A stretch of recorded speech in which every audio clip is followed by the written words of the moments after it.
future trends, deep insights, industry leaders. This is the iGaming Next podcast with your host, Pierre Lindh. This podcast is brought to you by Pragmatic Solutions, the leading iGaming PAM platform with a modular approach, including many benefits like a fast, secure, and scalable API-based platform, integrated with all major third-party products and services. Make sure you head over to Pragmatic Solutions and join our smart thinking.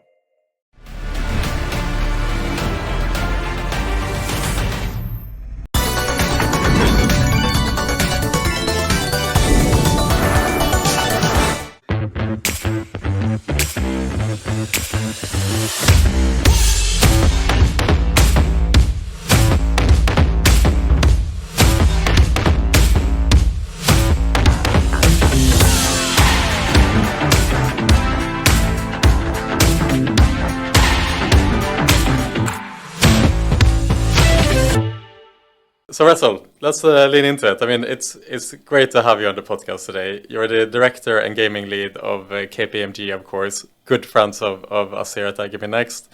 We're very happy to have been working with you for the last couple of years. You've been helping us in the conferences and all these things. But I was really curious to bring you here today to kind of take a bit of a pulse of the iGaming industry. And to start off with today, I wanted to ask you just what, in your opinion, are the current trends that are driving and changing the industry today, would you say? Big question. Yeah. So firstly, it's a pleasure to be here, and thank you for having me. So typically always trying to gauge that pulse of where the industry is and where it's going, and as the industry's evolved, it's become increasingly more complex to have that pulse across the board. But generally, the thing that we see is the rise and continued parameters closing down on it from a regulatory standpoint. So we see the close of these parameters starting to squeeze margins further. That is starting to drive certain operators or suppliers' decisions. So what could these look like? We've seen the rise, of course, of M&A, particularly over the last couple of years, whether you're looking at aspects of acquiring just to benefit from economies of scale, or you could be looking at certain companies that are trying to capture aspects of the value chain, or you may be looking at things such as what we've been seeing in the US, where there's the philosophy of buy or build, and very often it's apparent that the US like to buy rather than build, and that's what's contributed to the wave of M&A. That also has a knock-on effect, because then the M&A criteria for what makes an attractive asset can vary somewhat drastically compared to what was driving a lot of the M&A appetite within Europe. And there are a lot of factors that could contribute to that, be it the time of the market, the customer acquisition versus that of retention, that first mover advantage, etc. But that is driving a bit of a philosophy where we're seeing a lot of the operators that have an exit plan, particularly geared up for the likes of the US in the near future, where they're trying to cover their tracks to make sure that they are operationally secure, we'll say, to look as appealing or as strong then to a potential acquirer then out in the States. We've seen this even when we're looking at like an Entain or a Kindred then closing down then some of the grayer markets or darker grey markets then to be going into that.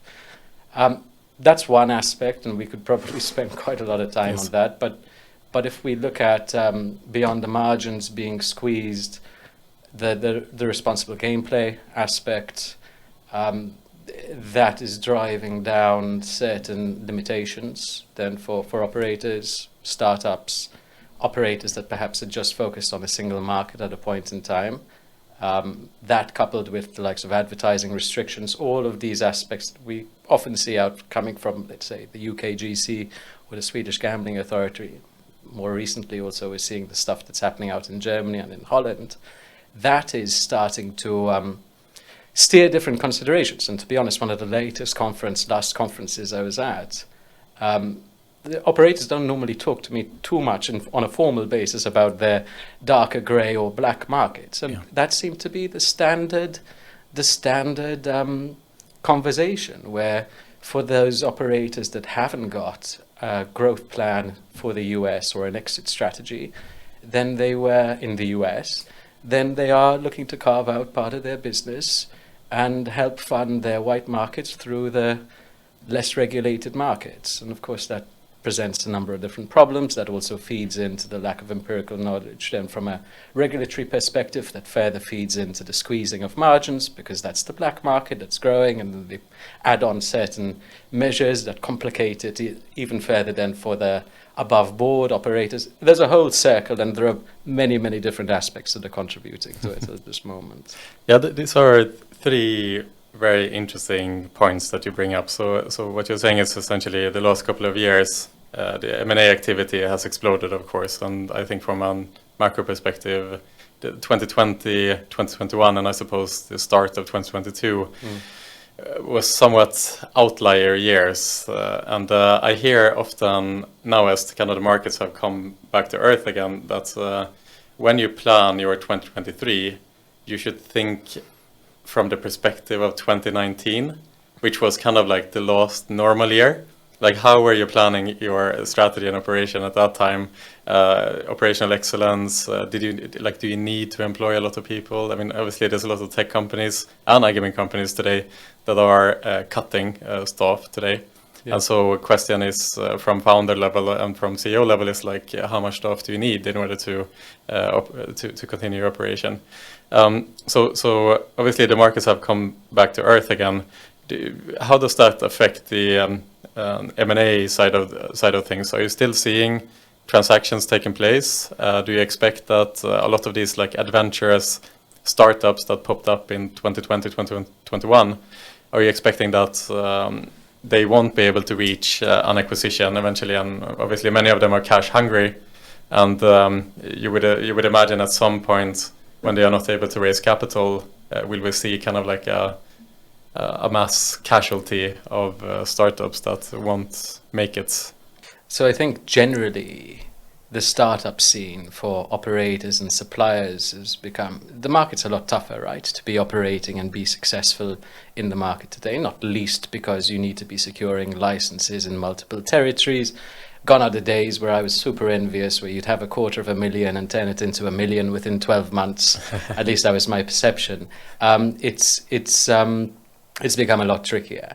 I see the startups that are in the industry right now either have great products and they're looking to probably have an exit strategy within 2 to 3 years, and then they've got deep pockets backing them, and then they're probably eyeing up one of the largest, let's say, operators. In most cases, it's normally a strategic operator to be taking on then their offering, unless you're looking at a specific VC, for instance, in the States that, let's say, focuses on B2Bs exclusively.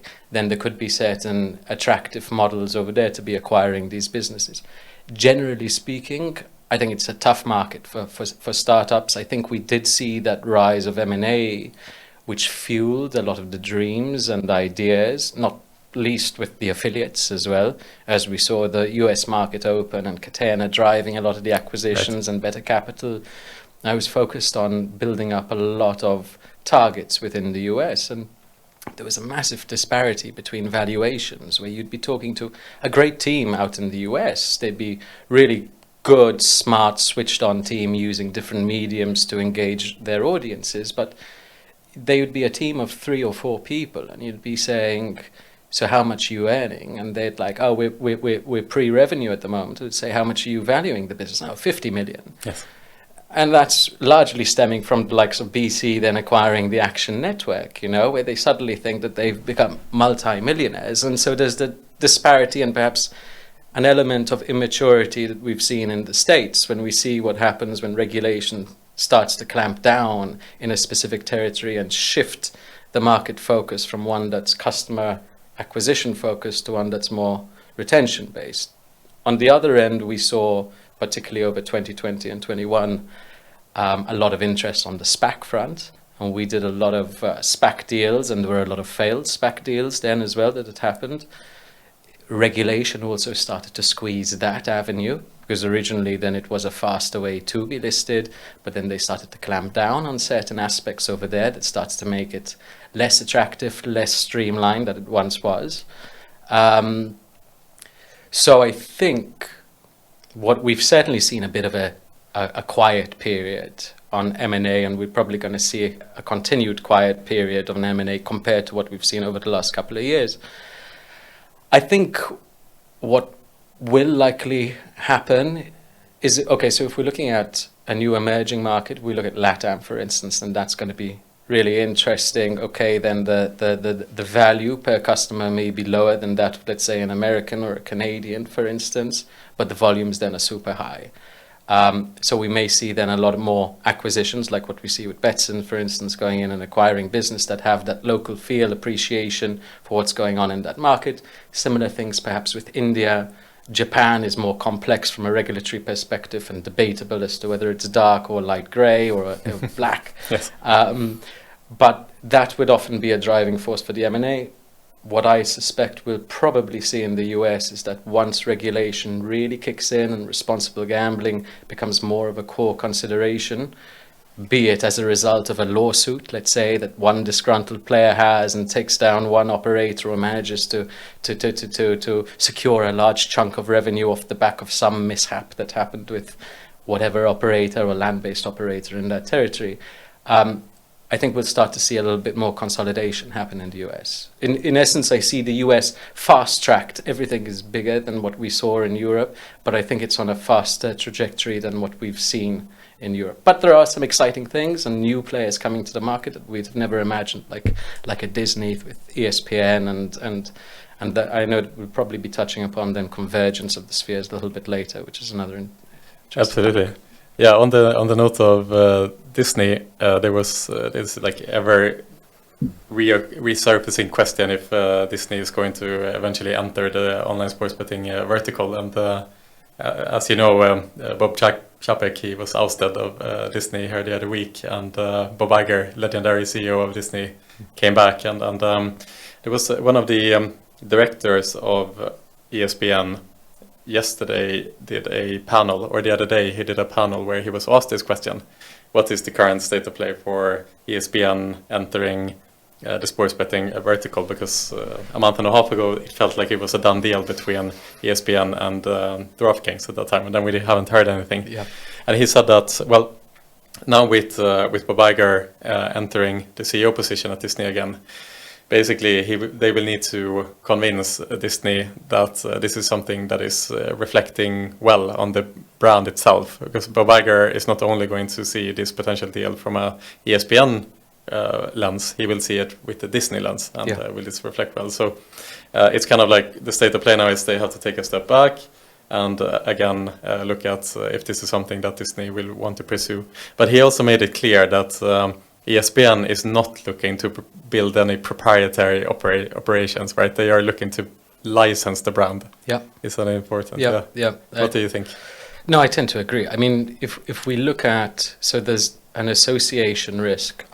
I wouldn't have imagined. I typically, I know we're talking about an ESPN within Disney, but I keep on imagining like a Mickey Mouse, for instance, over there. MickeyMouseBet.com. There we go. There is a market opportunity. There are a lot of core competencies or USPs that a large group like Disney would have that could allow it to command a major competitive advantage. But it is an industry that would be new to them, and so it makes sense then to be partnering in certain cases. There's also the risk not least with getting something wrong, and we see what happens when fines, be it historic fines or current fines, what impact that has on the share price of a business. But also the US, and this is something I've been getting my head around, the way of doing business in the US is quite different to that of Europe, where my understanding is from a US perspective, their goal has been to rule out any form of criminal legacy or activity. So the checks are incredibly thorough. And you've heard the example of if you've got a scar and you haven't reported the scar, then what else are you hiding? And I've heard of a bunch of stories. Oh, really?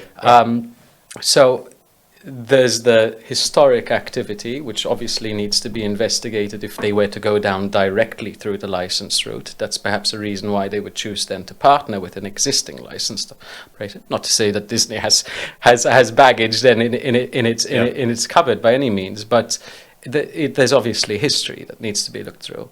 And the other thing is, it's game theory, isn't it? It's can they afford to be building something which may be more cost effective, but they need to be hiring those people, and that's going to take a lot of time. And many people consider the opportunity in the US to be securing that marketplace today and perhaps yesterday, So I can understand what their kind of stance is and what they're trying to do. I think it's going to be really exciting to see what other parties similar to the Disneys of this world are going to be doing, and I think these are going to be the movers and shakers going forward.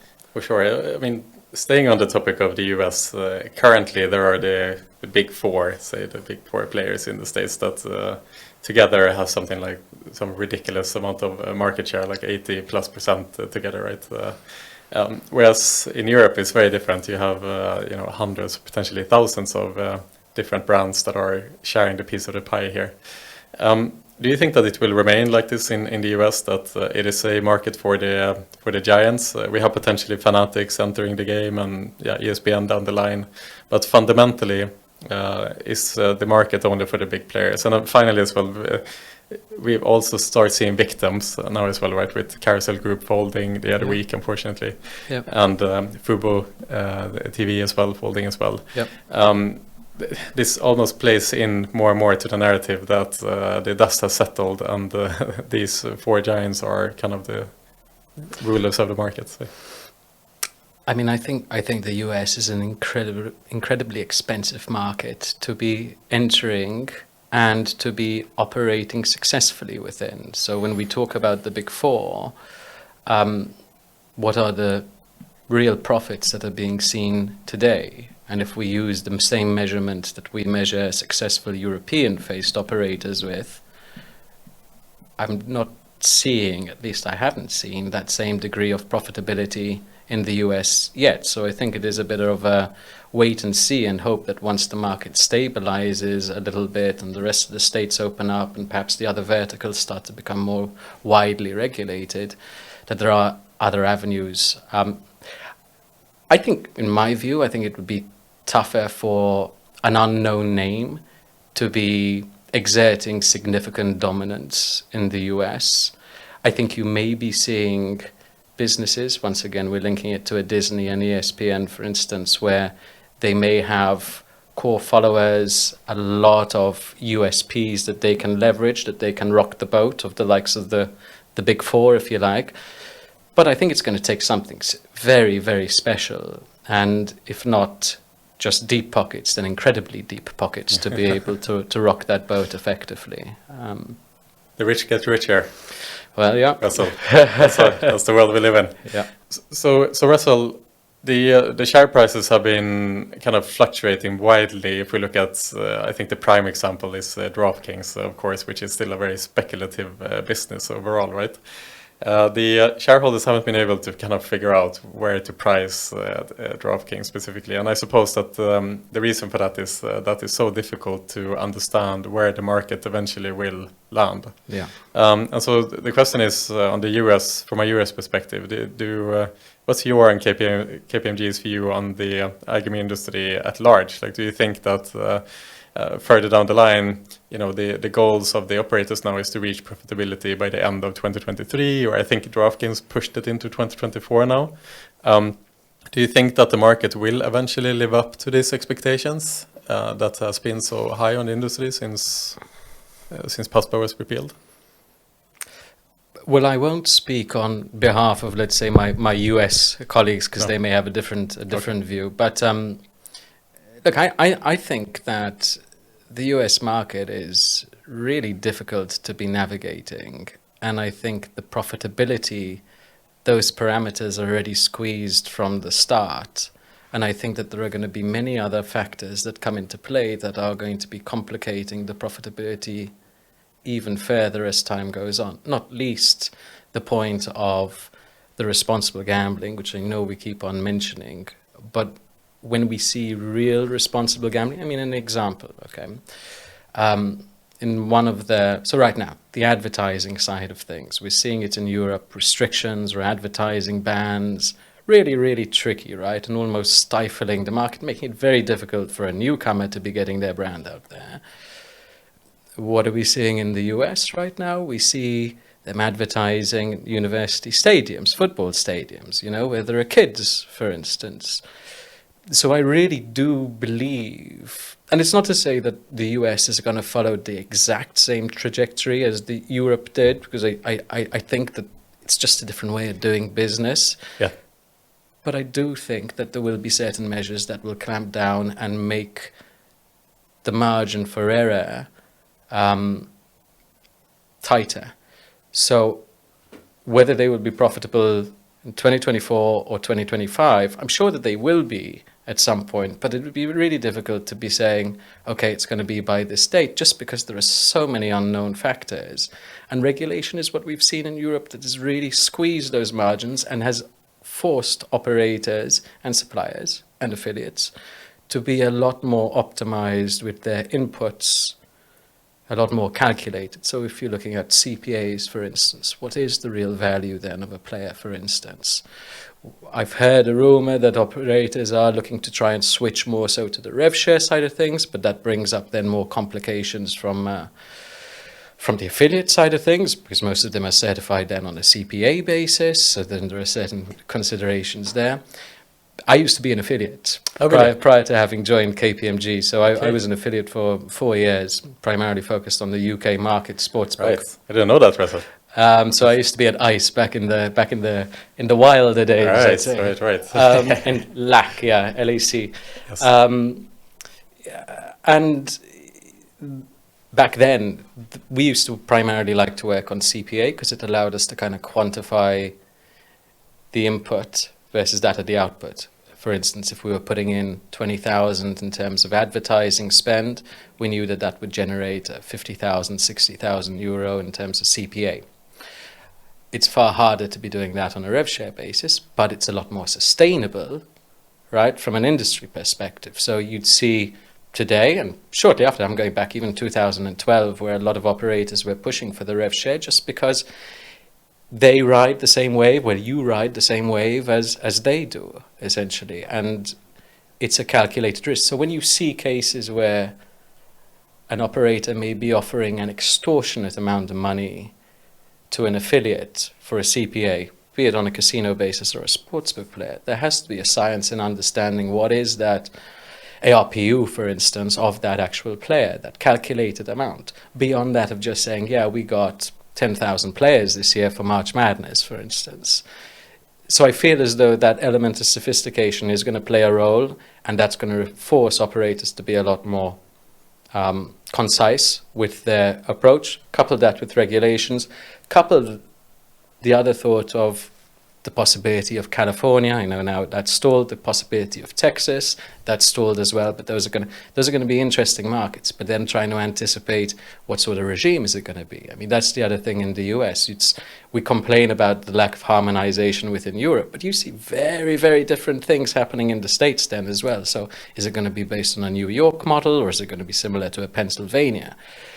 So all of these things are going to play a factor. So I don't know whether they're going to be profitable next year or the year after, but I do think that there's going to have to be a lot more thought behind the compliance, a lot more investment behind the compliance teams, and behind the teams that are actually looking at the bottom line and overall value. So speaking of affiliation, I had a really interesting conversation actually with Pierre, who's the CEO of Playstar. He's the former CEO of Catena Media, that is the major affiliate, of course. And he talked about the environment in the United States, that the player behavior is so wildly different from a player in Europe. So he made an example that in Sweden, for example, the average player will make 6 deposits before they churn. And generally, when a player in Sweden churn, it doesn't come back. Right, when it's churn, the reactivation is very difficult in that market. There's a lot of licensed operators in Sweden, of course. It's like 250 or something at this point, different operator brands.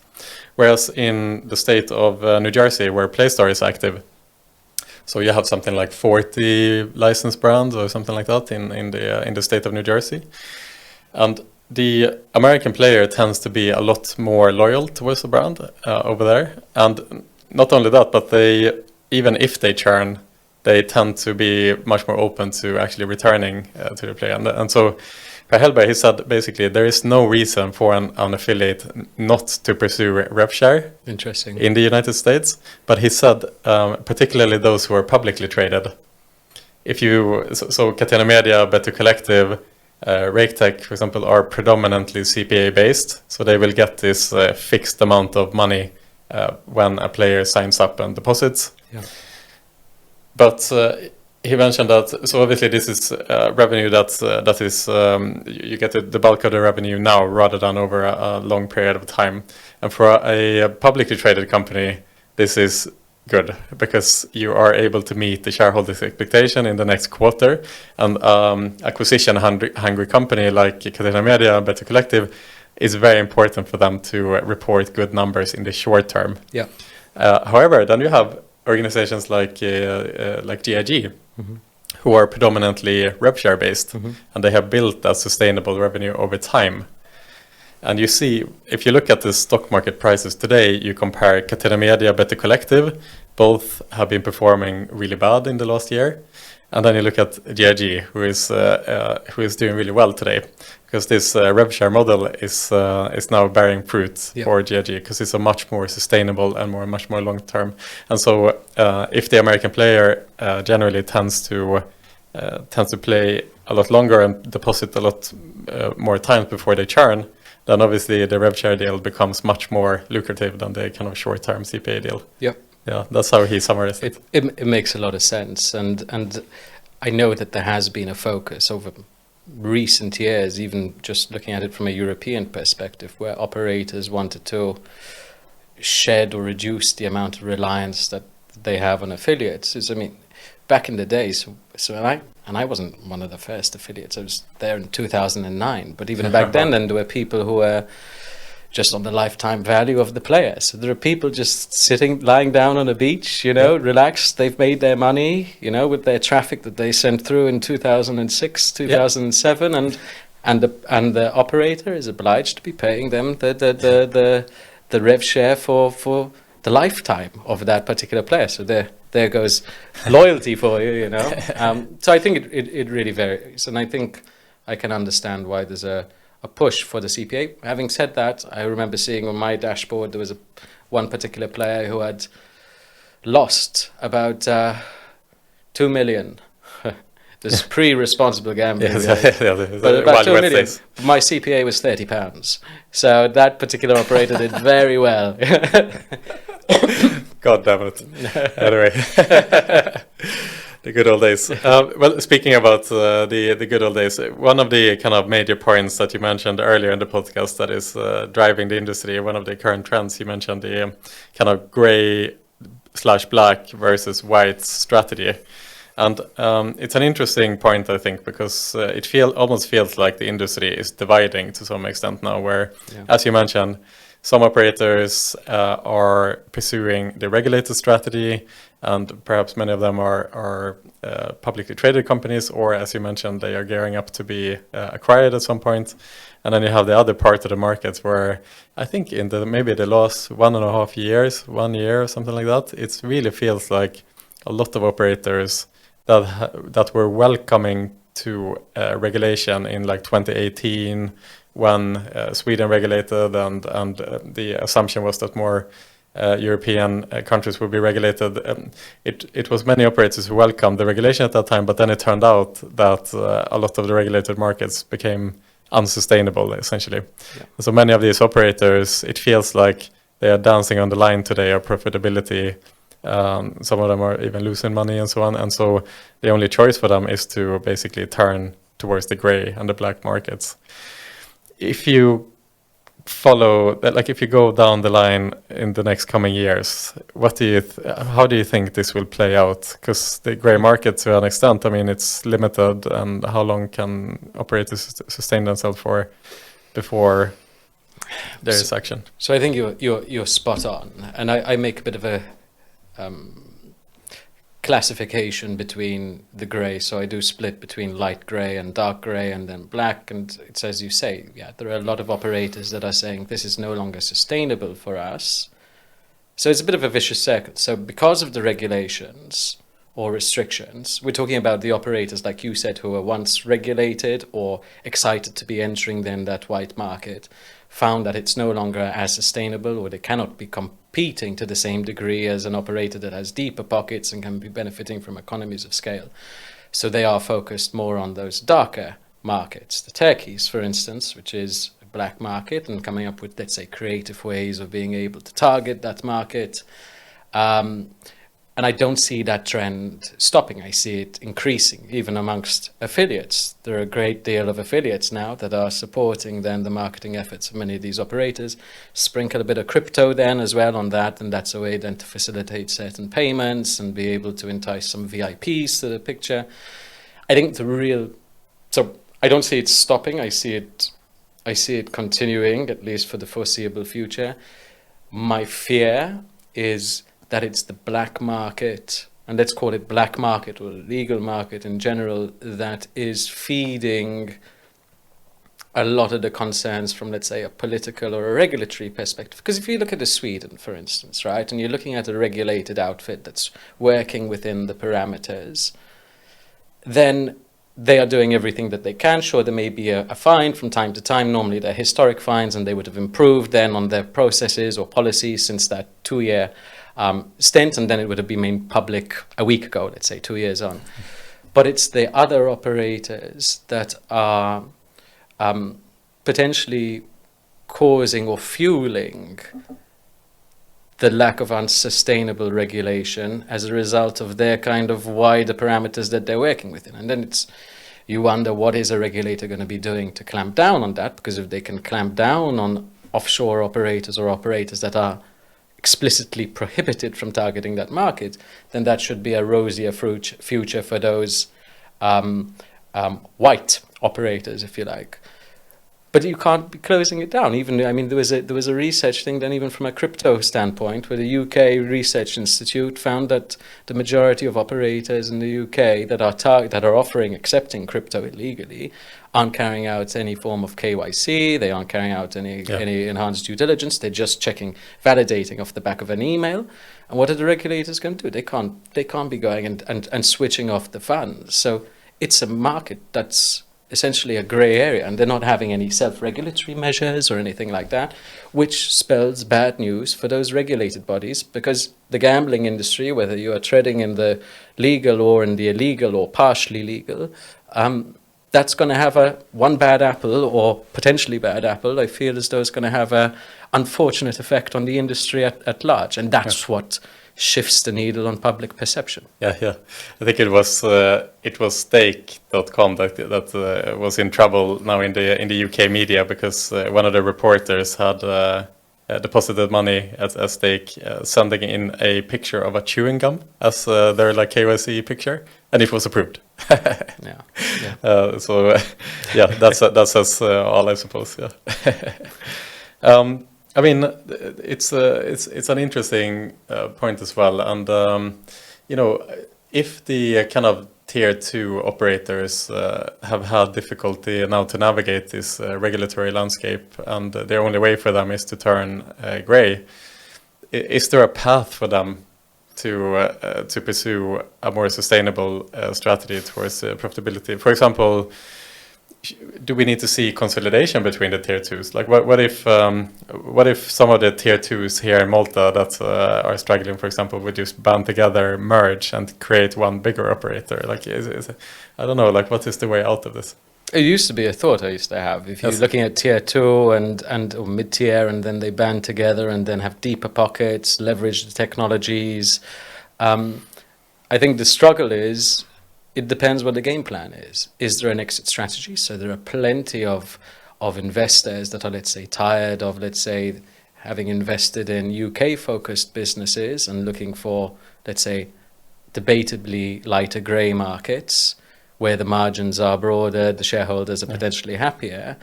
But it comes down to the game plan. Is the game plan to be carrying on seeing growth organically within those markets without an exit strategy or a short or medium-term exit strategy? Then potentially. But then if they're looking for an exit strategy once again, from a US perspective, or even if we're looking at the PEs. So if you're looking at a Blackstone, a CVC, for instance, an Apollo, the factor that they're looking at today and will almost certainly be looking at a lot more in the future is on the ESG front. And if you're looking at the environmental, the social, and the governance, that's the G, that's the governance aspect. So understanding where that business is operated, how is it securing? So it's the ESG is shifting the perspective of not how profitable is that business. It's starting to introduce new questions, which is how are you profitable in those markets? So you need to be identifying where those funds are coming from and how you're getting them. And if you can articulate them in a sustainable manner, then that's going to improve the value of your business. So these PEs are saying that in order to balance out some of their green stocks versus brown stocks, if you like, then they need to be focused on sustainable businesses. And if you look at the gambling sphere, which can sometimes be considered to be a sin stock, then they need to be looking at the good aspects that that business has, the kind of almost net positive impact that that business has, to be upping its own overall ESG score. Otherwise, it will bring it down, which will make it less attractive. And the other aspect is even from a capital markets perspective. It's today already, before CSRD comes into play, we're seeing a 14% increase on EBITDA multiples. That's today for those sustainable businesses. So I think banding together is interesting. I think there would be a really complicated shareholder structure and a lot of shareholders. I don't necessarily see it as long term. I think that there is going to be it's the market has become a lot tighter, and I think if we want to be seeing more of a sustainable future to the industry, removing that wrong public perception or what's often considered to be wrong, you need to be having a lot of operators that are looking at things sustainably and for the long term.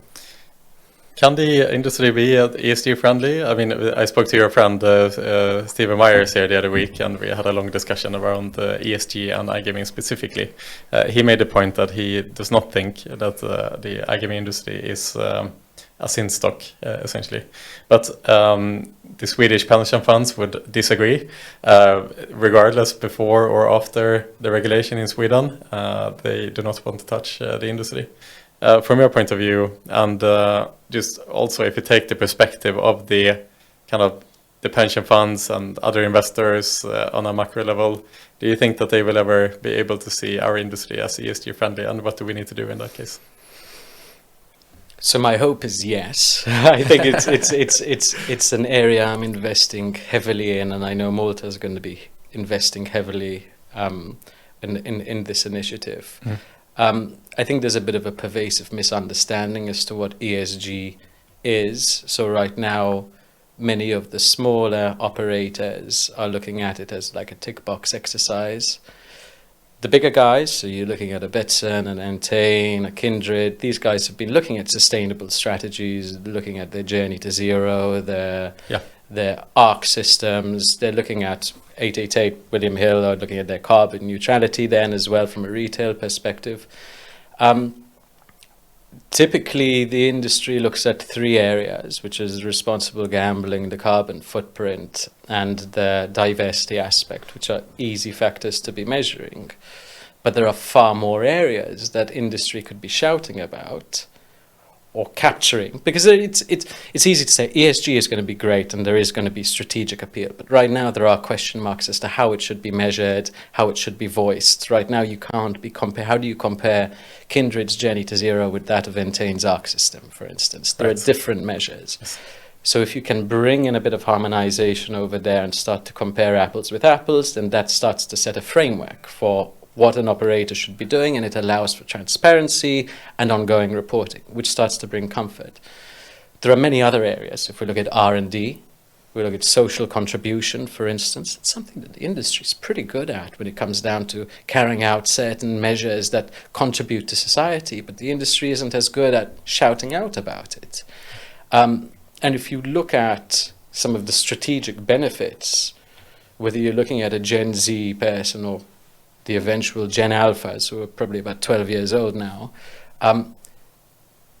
the idea behind ESG is a draw. Probably you and I mean, I never really used to focus much on ESG. I didn't know much about it until the last few years where you start watching David Attenborough a little bit more, understand the seriousness that this isn't just a matter of saying this is a tick box exercise. I get goosebumps saying it because this is a matter of the quality of life for ourselves, for our children, for our grandchildren. So I think anyone who's not seeing it is in for a shock. But there's the strategic benefit that comes from it with your customers, that they're going to be more conscious. If we look at an industry that doesn't have or isn't considered to have a high degree of loyalty, that's a great way to be able to be building up that loyalty. You look at an industry that sometimes struggles from a talent perspective, particularly if you're bringing in somebody from outside industry to be leading a position, let's say as a CFO, having that strategic consciousness, that ESG framework is going to be a reason why that person would choose to work with that business, because they understand you're having more of a net positive impact in spite of the association. And I tend to agree with Steve. You cannot compare alcohol and tobacco with that of gambling.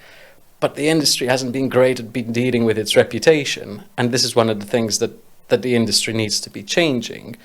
And it needs to be changing it by carrying out these initiatives. So even when you're looking at your, there are certain incentives, even from a capital markets perspective, where you're looking at borrowing certain funds for green measures. If you can articulate the R&D that you're carrying out, you can get them at more beneficial rates. Your suppliers, and this is another point, if you're looking at a smaller group or a supplier that may fall outside the parameters of the ESG, CSRD reporting. If you look at McDonald's, for instance, so McDonald's right now is going off to all of their suppliers and saying, guys, by 2024, 2025, you need to be neutral on this aspect, or you need to be identifying these measures and report it and hit this mark. You can't do it, then we're going to drop you as a supplier. So there's an indirect pressure. So if you're looking at an Entain, a Kindred, Betson, Flutter, then there is going to be pressure on the smaller studios, for instance, on the affiliates, to be understanding how they're conducting their business and to make sure it's sustainable. And I think all of this kind of plugs into the earlier question as well. It needs to be sustainable for the way to be forward-looking, because I think this is going to become far more front of mind over the coming years. But do the operators have this luxury today to think about the ESG long-term strategy when there is so much headwind regulatory-wise and compliance-wise that is keeping the operators' head scratching from day to day? That is really weighing down the entire organization. Do they have the luxury of? But I wouldn't coin it as a luxury, because it is going to be a necessity for them to be reporting. The question is, are they going? And you know how the industry is. The industry has always been notoriously good. If you draw a line, industry level, and you manage to convince one party to cross that line, it's not that single operator or supplier that's celebrated. It's, from an outside perspective, it's everyone else who hasn't crossed that line is seen to be falling foul. I know that there are a lot of things going on, but this is going to be a compliance consideration, but it's also going to be an operational, a key consideration. So it's not a nice to have, it's going to be a necessity, both from a strategic and from a reporting standpoint. And I think that for those operators, because you need to be reporting on the year 2024 and 2025, you've got time to be building it, to be identifying it, to understand your strengths, and that's going to help set you aside then in the future when it comes down to an exit or building up loyalty, winning over new customers and retaining the right talent. I think the challenge that the industry has in general, like say, I know that you don't like to compare it to alcohol or tobacco, but I think the wider population do like to couple us into this. So let's just kind of go there for a moment. In the alcohol industry, pretty much most people say drink alcohol on a monthly basis, something like that. So they understand the experience of drinking alcohol. Right, whether it's a beer at the football game or just going out to Patcherville for a chicken night out, whatever. But how many people gamble online regularly? Few people, right? It's not that many people who do gamble. I think in Sweden, it's a small minority, 10% or something like that of the population have gambled online in the last year, something along those lines. Yeah, and so policymakers, investors, the pension funds, so on and so forth. they will judge the industry without having any experience themselves of the industry. And so sometimes it feels like the industry can do a lot of good things, but it will never reach the majority who doesn't have an insight into the industry. And from an ESG perspective, I think that is the biggest challenge that the industry have, is just how do you reach those people that are not interested or they are not involved in our industry, since they are the majority of people. That to me is the biggest challenge, I think.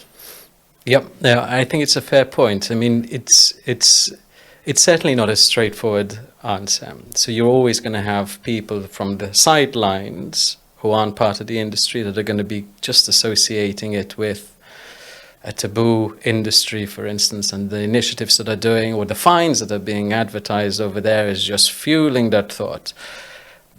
I mean, if we look, that's why I think that there's an element of being able to shout out about the good things and the measures that are being done, that may help curtail things to a certain extent. Is it going to change the public perception of 90% of the people? Probably not. But I'll give you an example. So if you're looking at video gaming, okay, and we're seeing the convergence of spheres now between gambling and video gaming and media, whether you're seeing a pen and bar stool, a lot more immersive gameplay, changing expectations, etc.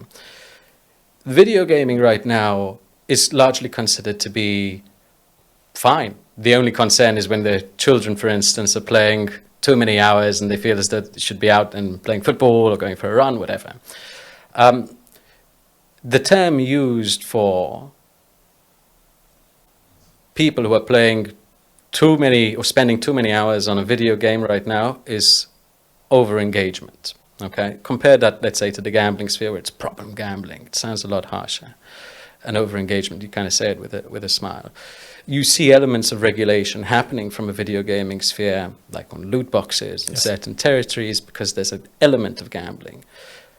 But if you take out your example of the 10% who place bets out in Sweden, I think it's probably fair to say that 90% of the population in Sweden play a game in some shape or form, whether it's a casual game over their phone, whether it's console, whatever. I think that this is going to be a key area then going forward. And I had asked a question to a large group, and I had asked them, have you ever had a player? Remember, there's no real money betting or anything. Yes, there may be some in-game purchases, but there's a great degree of game mechanics that encourage somebody to keep on playing over there. There's an element of addiction that's widely unknown, but considered to be widely acceptable. Yes. And I had asked them, have you ever had a threat of suicide case stemming from one of your players, expecting them over the last 2 decades to turn around and say, yeah, we've had one, like, for instance. They said, yeah, we get a couple a week. And that blew my mind, because that showcases that, yes, it's video gaming, but there are some deep, deep areas that are unseen, just as in the case of the gambling side of things, where there are some areas and perceptions that are believed to be perceived to be seen or something. And that's why I think that, to go back to the original point, being able to vocalize certain points, and that's why I love Kindred's, let's say, Journey to Zero, because they've committed to something.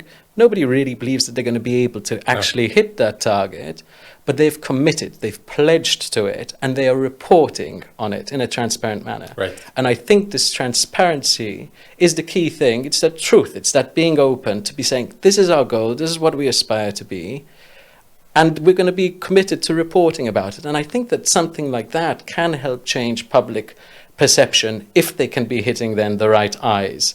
And if industry can be doing that at large and whilst controlling or maintaining then the black market, then that may have a better ending than when it comes down to the gambling sphere in general. Yeah, exactly. Those are the type of like powerful, punchy messages that perhaps will eventually lead through and seep through to the mainstream. Like the mainstream doesn't know what an AML or KYC check is, for example. The mainstream doesn't know that if you want to place a bet today at Betsson, and if you want to be a regular player there, that essentially Betsson is regulated like a bank. They need to know everything about you in order to let you be a player there. This information doesn't seep through to the industry. And what worries me a bit is if we, just to make the comparison to between tobacco and alcohol is that you see two industries that are wildly different in how regulators approach regulations for them. You have one industry which is actively being taxed and restricted out of existence in the tobacco industry. Yeah. Right, and you have the alcohol industry which has kind of found its purpose, and so everyone can agree kind of thing that the fact that that it's legal to buy alcohol and that it should be available to anyone of age. No one disagrees with this fact, right? And so the alcohol industry is a lot more safer in the sense that the perception of the industry is much more positive than tobacco. And that's what worries me of the gambling industry, is that we haven't found our place there. I think just on that point, so I think that there is potentially a generation thing. So when we look at the prohibition of alcohol, I imagine that the older folk back in the day wouldn't have been looking at alcohol as favorably, and even then when it was legal, then perhaps looking at it kind of somewhat shunning it to an extent. So maybe there is an element as we see more widespread gambling regulation and generations come into play, that there may be that wider understanding. But I think just to give 3 examples on each of those things. So from a smoking perspective, the drawbacks are widely unseen until you actually get sick. And so that's almost forgotten. With alcohol, the example that they use is if you drink a bottle of whiskey, there's going to be a point where you can physically no longer drink anymore because you're going to be sick and you're going to pass out. But then from gambling, then there's no bottom line, right? And there's the concept of chasing losses and everything, and you could find yourself in a dark hole very quickly. I think that's the scary part, and that's why we keep on, the industry carries on focusing on responsible gambling, and there are a lot of measures that are pushing it, and a lot of ex-problem gamblers who are trying to push it, and there may be commercial considerations over there. If the industry can articulate the measures that it is taking to protect players largely and showcase that journey that they're on, and show that it's not just a tick box exercise, then I think that will help. I like it, Russ. We're going to start running off here in a little bit, but I want to go on the very specific topic of Malta and the jurisdictions of Malta here. So at the moment, some iGaming companies are downsizing. As we mentioned here, Hero Gaming lost half of its workforce. Presenter Group lost half of its workforce here, and at the same time, more local regulations are appearing in other jurisdictions. The argument has been for a long time here that if other jurisdictions in Europe and elsewhere regulates, then what's the purpose of staying in Malta as your home base, so to say? What do you think about Malta as a jurisdiction, as a home for the gaming industry and the home of gaming excellence, as our friend Ivan has coined it? Do you think that Malta has a place still in the ecosystem as we go forward? There's another point here as well with remote working is becoming a thing, and so many of the C-level teams, perhaps in operators and suppliers within the industry that are based in Malta doesn't necessarily have to be based here themselves. How does that affect the ecosystem over Malta? In short, does Malta have a future? I've stayed here for 11 years, Russell. Should I stay here for 11 more? That's what I'm asking. Yeah. Look, so yes, there have been challenges. Yes, the license reach has been diluted. One of the key advantages that have drawn a lot of operators to Malta's shores has been on the full imputation system. There may be challenges over there where we may be seeing more of a harmonized corporate tax rate then in the years to come. Yes, the cost of living has gone up. Yes, rent has gone up. But I believe that there are still core advantages. So the first thing is that ecosystem. There aren't many places around the world that can say that they've been regulating online gambling for almost 2 decades. And there's a lot of insight and 360-degree support that's come with it. I think that one of the key advantages that I regularly hear is from an MGA perspective, having that open regulatory authority is kind of unlike any authority that's really known around the world, bar perhaps a couple of other, let's say, .coms in the world where they have also an open business philosophy. That contributes to it. I think the ecosystem is something hard to replicate. And that is why we still see businesses coming to Malta's shores. But does it mean that Malta should be resting on its laurels? Definitely not. And this is why I think when you're looking at, let's say you mentioned Ivan, looking at the esports side of things and the video gaming, I think that these are other aspects that are going to be contributing then to Malta's overall appeal, perhaps not just as the iGaming capital of the world, but as the gaming capital of the world. What Malta needs to be careful of is that we cannot be the best in class in absolutely everything. So we need to be using the ecosystem we've created to anticipate what's on the horizon. Say we've got strengths here and here and here. We should leverage this because we're going to take a punt on these 3 areas becoming big in the future. And we want to be the best in the world for that. But it's going to take more of a rifled approach then to be doing it. So I think that there is that aspect. I know that Malta has got a number of other things up its sleeve, certain bolt-ons, like you mentioned the thing of the we've known that talent has been an issue and bringing in people. I know that there have been certain measures that have tried to remedy that, but now there's, let's say, the digital nomads visa that's going around to try and encourage people then to be flocking to Malta. So let's say when we looked at the grey listing, okay, locally, we had a fear that we would see a degree of exodus. We didn't see too much. Of course, the question that we had discovered is very hard to be measuring what could have been, which never turned up. So if a business was planning on investing, then that's not on your figures. But I think that Malta has got a future, and I think it's got some clever things up its sleeves, but it has got challenges as well. And an example would be, we see one of the most popular jurisdictions right now has been Isle of Man. And why is Isle of Man? Isle of Man is a great regulator then as well. They have a good framework. They don't have the same access then to Europe, but then Malta's access then to Europe, at least from a licensing passport angle, has been limited. But there's an appeal for Asia over there, where there are a lot of funds are coming in then from Asia, at least that's what it's assumed to be, which is appealing once again for many operators that are trying to be securing funds to either support then the white markets or some of the greyer markets where they may be holding certain legal opinions. So Isle of Man is quite prominent on that front. We see the things that are happening in Curacao. Yes, we've seen a lot of businesses saying, okay, just going to carve out the business. I'm going to have half of it just focused on the shadier markets, we'll say, through Curacao, and then be using Malta then more credibility looking at the disputed markets, let's say like a Brazil, for instance, or something like that. There are things like AML measures and stuff. Malta always has to walk a fine line. So you want to be seen as having been a long-standing regulator, as a credible, all-knowing regulator, but your .com policy is going to be different to that of a .country, where the .country can focus exclusively on the country and close the parameters as much as possible and fine operators for falling foul of it. Malta has to be showcasing that it is fining operators, but it can't be to the same degree as .country is doing, because that would be an extra reason as to why an operator would say, why are we here?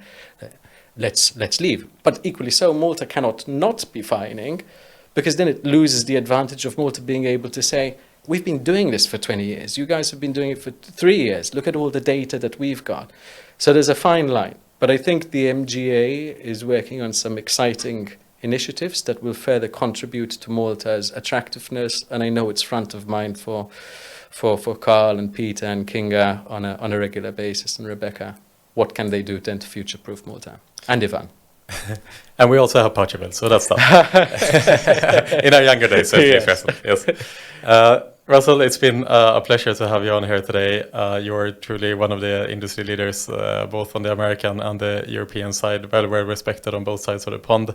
Thank you so much for giving me your time today. And by the way, I'm looking down at my notes here. We went through, I think, 3 out of like 15 points today. Time is just absolutely rushing by, but that hopefully means that I'll have the pleasure of having you back here soon. It was a real pleasure. Thanks so much, Pierre.